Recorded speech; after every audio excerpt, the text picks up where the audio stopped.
Tangannya diborgol oleh suaminya di atas kasur. Lalu suaminya minum obat yang berwarna biru. Setelah merasa dirinya sudah bisa, kemudian ia bersama istrinya, Jessie, bermain kartu remi. Istrinya sudah terbaring di kasur dengan kedua tangannya diborgol. Saat ingin melakukannya, ia merasa hampir mau pingsan. Kemudian jantungnya mulai sakit. Pada akhirnya pingsan.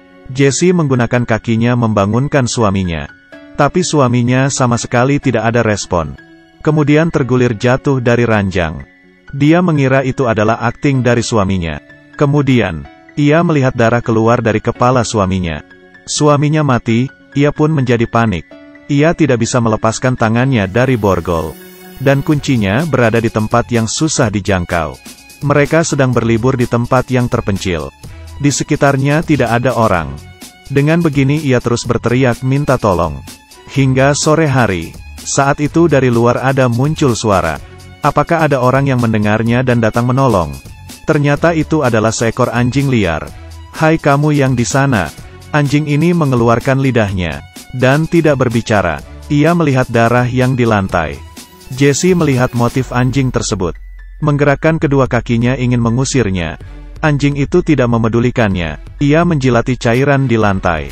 Kemudian menggigit badan suaminya. Jessie sekuat tenaga berteriak. Hal itu tetap tidak bisa mengusirnya. Ia kemudian mengambil sebuah buku di atas rak tempat tidur. Dan melemparnya ke arah anjing. Anjing itu hanya mundur beberapa langkah. Dan duduk di depan pintu.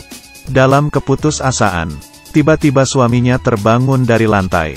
Jessie menyuruh suaminya untuk membukakan borgolnya. Saat itu ia juga melihat suaminya yang tergeletak di lantai. Ternyata ini semua hanyalah halusinasinya. Dia mengetahui sekarang hanya bisa mengandalkan dirinya sendiri. Ia mengecilkan tangannya, berusaha untuk lepas dari borgol. Tak disangka benar-benar bisa terlepas. Ia mematahkan kayu di sebelahnya. Dan akhirnya berhasil. Ia berjalan ke arah pintu dan membalikkan badan melihat kasur. Ternyata itu adalah masihlah halusinasinya. Ia melihat HP di sebelahnya. Kemudian menggunakan kedua kakinya mengambilnya. Kakinya kependekan, sehingga tidak bisa menyentuh HP itu. Bukan begitu, kamu bukannya HP iPhone. Dengan mengatakan, "Hey Siri, bantu aku menelepon polisi," bukannya sudah selesai. Disayangkan, dia tidak mendengar apa yang aku bilang. Waktu berlalu cukup lama. Dia sekarang kehausan. Tiba-tiba teringat di atas rak tempat tidurnya ada air. Ia mengarahkan tangannya ke paling atas. Kemudian perlahan-lahan meraih ke atas. Air itu perlahan-lahan bergerak. Dia hati-hati melakukan tindakannya, dan akhirnya bisa mengambil sebuah cangkir air. Saat itu, situasi yang canggung muncul. Karena keterbatasan tangannya yang diborgol. Air yang jelas-jelas di tangannya tidak bisa digapai oleh mulutnya. Ia pun hanya bisa meletakkan kembali air itu. Anjing yang kelaparan ini pun mulai berani. Ia langsung berjalan ke arah suaminya. Dia harus mencari cara untuk melepaskan tangannya dari borgol. Kalau tidak cepat atau lambat dia akan dimakan oleh anjing ini. Ia memegangi sebuah kertas harga baju. Dengan begini seharusnya sudah bisa. Ia perlahan-lahan melingkari kertas itu. Menjadikannya menjadi seperti sedotan. Kemudian mengambil lagi air itu. Dan akhirnya ia bisa minum. Kemudian menyisakan sedikit air untuk cadangan. Meletakkan cangkir air dan sedotan ke tempat semula. Setelah hal itu, ia mulai lelah dan ketiduran. Di tengah malam, ia terbangun oleh suara anjing. Dan menyadari di pojokan berdiri seseorang. Ia mengira dirinya sedang berhalusinasi. Tak disangka orang itu semakin lama semakin mendekat. Orang itu berwujud aneh dan tidak mengeluarkan kata-kata. Ia langsung memperlihatkan barangnya ke Jessie. Dalamnya berisi tulang dan perhiasan. Ini seharusnya bukan penyabut nyawa yang datang untuk mengumpulkan tulang orang kan? Jessie mengedipkan matanya lagi. Jangan lihat, jangan lihat. Di saat ia membuka matanya, sudah sampai di hari kedua. Anjing masih duduk di depan pintu menunggu kesempatan. Saat itu Jessie merasa sangat kesakitan. Ia sepanjang malam terikat dengan borgol. Sehingga tangannya membiru. Dia tidak berhentinya menggerakkan kakinya. Agar darah bisa mengalir ke tangannya. Kemudian ia mengambil air untuk minum lagi. Saat terbaring ia menyadari anjing berada di sebelah kakinya. Kemudian ia langsung lompat dan menggigitnya.